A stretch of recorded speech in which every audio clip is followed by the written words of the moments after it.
Alright, how's it going, guys? Will Beach here with Great Trades. Just been a while since I did a video for you guys. I'm going to go ahead and touch base on the coronavirus and the stock market, how they correlate, what to look for, and was this expected? So here we go. We will be doing, I'll be doing a series of videos, a course, if you will, that'll teach you step by step how I set up my technical analysis and what to look for, why I use what I use, and hopefully you guys can build your own style and you know, continue to do what you love to do. So with that being said, keep a lookout for that. Subscribe to my video so you stay in the loop, and let's proceed. So what we have here is I have the Dow Jones and I have the monthly chart. So with that, that means each one of these tickers is 1 month's worth of time. And as you can see way back here, actually pretty much a year ago, it was about 13 months ago, I believe, we had this ADXR crossover. This ADXR is one of our big momentum tells us when we're in a good uptrend, and then we get this crossover, which means we're going to get that reversal. But if you see at the time we get the crossover, we have uptrend continuation. So why does that happen? Well, all these other indicators, MACD, very common, probably heard of it, moving average, convergence, divergence, momentum, and stochastic slow, they're all lagging indicators. ADXR is a leading indicator. It's one of the few out there that I think does a great job of telling the whole story along with these other ones. So if you look at MACD, we actually had almost a crossover a little bit earlier on, but got the full crossover just before we had the ADXR crossover. And again, both of these indicators, we continue to go up. So lagging indicators means we had this continuation up, although we were technically starting a downtrend. Now all this time progresses, and then all of a sudden we have this catalyst. And this catalyst would be called COVID-19 or coronavirus. And this catalyst finally is able to break this cycle and crash the market.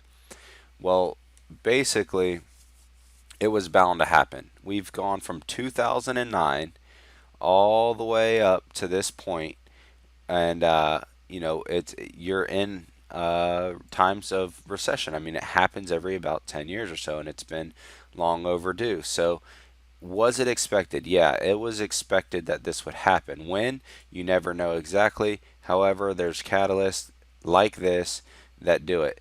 And if we go back to 2009, 2008 into 2009, and then recovery, we've had nothing since.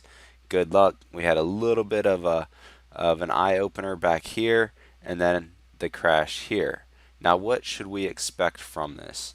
We should expect a couple things. One is that we have to find support. Support has already been broken at the 20,700 range. We know that because the current price is 19.1, and that means 18,019 is next. Now, these aren't exact spots. They should be pretty accurate, but we'll be looking for something within these ranges to land as support.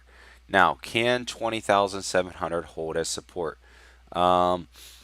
It's not likely. What you really want to see is it's got to either stay above this 50 line, so around 23,000. And again, because these are monthly tickers, you want to see before the end of this month, so basically a week, just over a week, week and a half. You want to see it land above this and then build off of it. I don't think that's likely, strictly because we don't have this virus thing. We don't have all the details to say that it's under control yet. I think we'll continue to see the breakdown, and I think 18,000 is where we'll land. You can see after that is 15,000, and then obviously down below that is something that just doesn't make sense, because if you go back to the charts and you go off of a 10% return per year, and you look at how quickly we've gained over these last 10 years, basically we should be somewhere in this 15,000 range. And that 15,000 range would be accurate for 10% gains. So it wouldn't surprise me if it got there. But what we were looking for is we're really looking to see an 18,000 hold, and then we can rebuild off that. Now, what should we expect as traders? Well, if you're a momentum short-term trader, there's really not a whole lot you can be in because of the volatility in the market. Even though it's really good for momentum, you want to make sure you get your confirmations, and that will give you, what you're looking for. You can definitely find some to the downside, but as far as longs, there probably aren't very many. Here's a list of blue chip stocks over to my left, which should be somewhere in that range. And then basically what I'll do is I'll pull a couple of those so you can see that like Apple and all these, so tech stocks in general have gone up so much from their these are yearly Fibonacci lines, so you can see we're way above this high for this 1 year high, which was 197 a year ago, and now we are up, up to this 400% mark. 400% is just based off of those lows and highs for a year, and then an extension off of that. So now that the market's crashing, what we're seeing is we had the same crossover, months ago. It's all identical. It all follows the market, and then we get this crash here. It's well above this 50 support line, and with that being said, you're going to want to see it hold, hopefully within this 194 range, which would be 100%, and see it build off of that. And the reason why this is actually a good place is because people who have been in the market are still going to hold great gains. And then, this recession, yeah, it's hitting them, but as far as how far they've gone in this period of time, they should hold really good gains, and it shouldn't be as scary, I think, as previous, recession times. I mean, yeah, it'll get scary, but the fact is in any of these tech stocks, they've just been blown up so big that the rebound on them should still be holding a nice value. Because if you go back a year ago, you were at basically like $99 way back in this. Not a year ago, I'm sorry, it was about 2 or 3 years now when this trend started. And then we've built off of that, and it's just been an insane amount of momentum built up. Now, as far as your other ones, your big companies, Amazon, they're all the same. They're falling hard with this, but at the same time, look at this. That's a down and recovery and flatline. This is consolidation. That's a good sign considering that the market is falling hard. It means you're not losing as much as, potentially could have lost with this market. And I think that's a good sign for all these big blue chips. So what does that mean? To me, I'm a technical trader, and what we're looking at is more or less the fundamentals saying, oh, the market's down, let me buy as much as I can because the market's down. That has nothing to do with technicals. It's really just a simple concept, right? Buy low, sell high.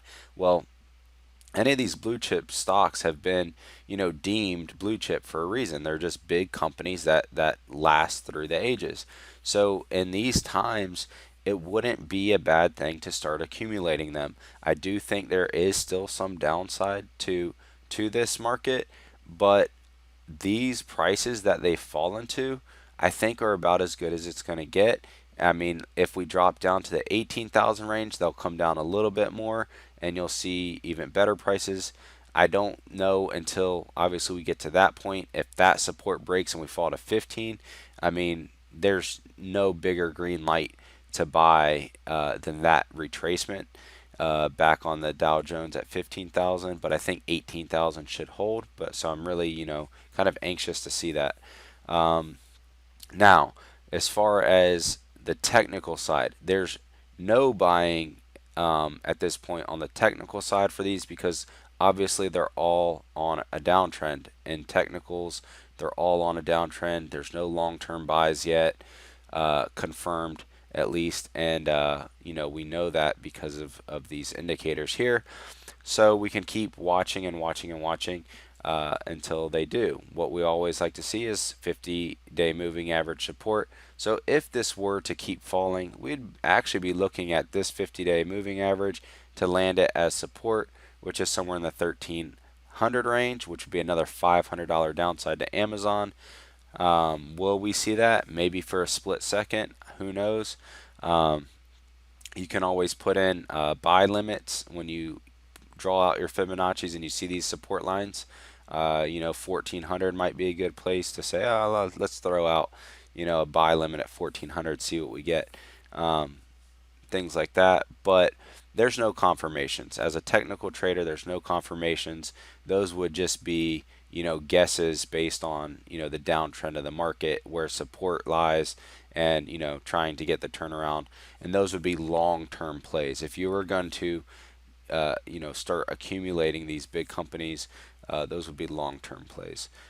So the coronavirus as a whole, I think, is still got some damage to do on the market. But as far as the market crashing because of it, it's more or less just a catalyst. We needed the pullback. We are way too far ahead of where we should be naturally. And, with that, there's always going to be recessions. Hopefully, we don't go into full recession, scare zone, but, healthy pullback. There's nothing wrong with it. Um, and let's see if we can get some support, at least by that 18,000 range, which you can see would be 50% retracing over this last period of uptrend. And I think that that's healthy, and we can see that bounce back. Keep me in mind when we go into these courses. Go ahead and subscribe and like my videos, and hope to see you guys soon. Always request companies. Go to the Facebook page, Free Stock Trading Advice. I like to keep you up to date with news and any videos I make. And of course, if you have questions or you want me to look up certain stocks, I'm happy to do so. And let's keep chugging along.